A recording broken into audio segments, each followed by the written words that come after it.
Sarah and Jake seemed like the perfect couple, their love story unfolding like a modern day fairy tale. Sarah had grown up in a small town, the eldest of three children, where she was taught the importance of family values and integrity. Her parents' marriage, though not perfect, had set an example of commitment and perseverance.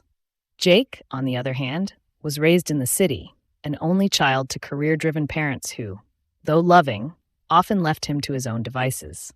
Despite their different upbringings, Sarah and Jake connected on a deep emotional level when they met in college. Sarah was drawn to Jake's intellect and quiet confidence, while Jake admired Sarah's warmth and compassion. Their relationship blossomed as they bonded over shared passions like literature, music, and their dreams for the future. They spent countless hours discussing everything from philosophy to their favorite books, their connection growing stronger with each conversation. As their relationship deepened, they made a mutual decision to wait until marriage to become intimate, believing that this would make their bond even stronger. They both valued the idea of saving themselves for their wedding night, seeing it as the ultimate expression of their love and commitment to one another. Their friends admired their relationship, often commenting on how lucky they were to have found each other. After 5 years of dating, Jake proposed to Sarah during a romantic sunset hike in the mountains, a place that had become special to them over the years. Sarah was overwhelmed with joy, and without hesitation, she said yes. The months leading up to their wedding were filled with excitement and anticipation. They were both so sure of their love for each other that they didn't see the need for any doubts or second thoughts. Wedding planning brought its own set of challenges, with the stress of organizing the event, managing family dynamics, and making financial decisions. But Sarah and Jake faced these together, confident that their love would see them through. Their wedding day was everything they had dreamed of. Surrounded by family and friends, they exchanged vows that promised forever. Sarah felt like the luckiest woman in the world as she looked into Jake's eyes, believing that their love was unbreakable. But the honeymoon brought with it a harsh reality that neither of them had anticipated. On their first night together as husband and wife, Sarah was surprised by Jake's hesitancy. He seemed nervous, even distant, which was so unlike him. When they finally became intimate, Sarah was shocked to discover that Jake struggled with physical intimacy.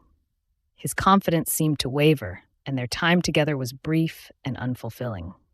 Sarah tried not to show her disappointment, telling herself that this was just a new experience for both of them and that things would get better with time. However, as the weeks turned into months, Sarah realized that Jake was avoiding intimacy altogether. He would come up with excuses to avoid physical contact, and when they did make love, it was always hurried and left Sarah feeling unsatisfied. Despite her best efforts to communicate her concerns, Jake remained uncomfortable and unwilling to open up about what was really going on. He seemed embarrassed and ashamed, but he never directly addressed the issue. Out of love and respect for Jake, Sarah decided to be patient. She convinced herself that sex wasn't everything and that their emotional connection would see them through this rough patch. She threw herself into her work, her hobbies, and her friendships, trying to fill the void that had grown in their marriage. But the longing for physical intimacy, for the kind of connection she had always dreamed of, began to gnaw at her. As time passed, the emotional distance between them grew wider. Sarah felt increasingly lonely and frustrated. Jake's continued avoidance of intimacy left her feeling unattractive and undesired, despite his assurances that he loved her deeply. The emotional connection they once shared seemed to be fading, replaced by a growing sense of distance and resentment. It was around this time that Sarah reconnected with her high school boyfriend, Mark, through social media. Mark had been her first love, the boy who had taught her what it felt like to have butterflies in her stomach. They hadn't spoken in years, but their conversations quickly reignited the spark that had once burned between them. Mark, now single, was living nearby, and they decided to meet up for coffee. That coffee turned into lunch, which turned into drinks, and before Sarah knew it, they were spending more and more time together. Mark was everything Jake wasn't: confident, attentive, and flirtatious. He made Sarah feel beautiful and desired in a way she hadn't felt in a long time. One evening, after a particularly emotional day, Sarah found herself in Mark's arms, kissing him passionately. The guilt was immediate and overwhelming, but so was the relief. Mark satisfied a need in her that had been neglected for so long, and Sarah found herself unable to resist the temptation. Their affair began that night and continued in secret over the next few months. Sarah felt a mix of emotions: guilt, shame, but also exhilaration. She knew what she was doing was wrong, but she couldn't stop. Mark was giving her the physical and emotional connection she had been craving, and for a while, she managed to keep the two parts of her life separate. But the secrecy began to weigh on her, and the guilt started to affect her relationship with Jake. She became distant, irritable, and less patient with him. Jake noticed the change, but he was too wrapped up in his own insecurities to ask her what was wrong. He attributed her mood swings to stress from work and tried to give her space, but it only made things worse. The more time Sarah spent with Mark, the more she realized how unhappy she was in her marriage. She began to resent Jake for the shortcomings that had driven her into another man's arms. She started to see him not as the loving, caring husband she had once adored, but as a reminder of everything that was wrong in her life. Eventually, Sarah couldn't take the double life any longer. She decided to end her marriage and pursue a relationship with Mark, believing that he could give her the happiness and fulfillment she was missing.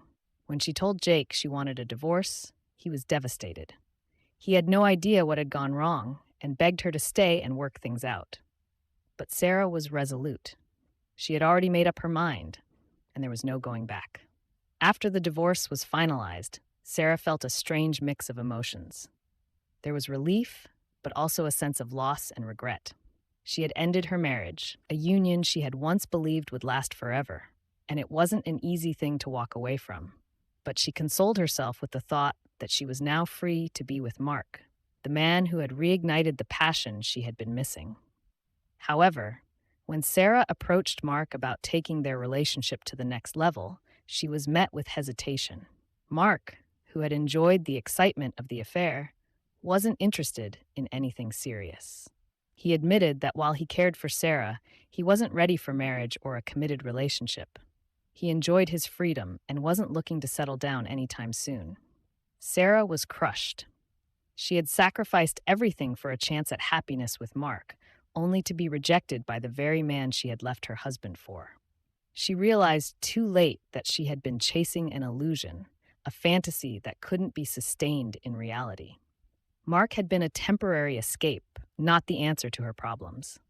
Alone and heartbroken, Sarah was left to pick up the pieces of her life.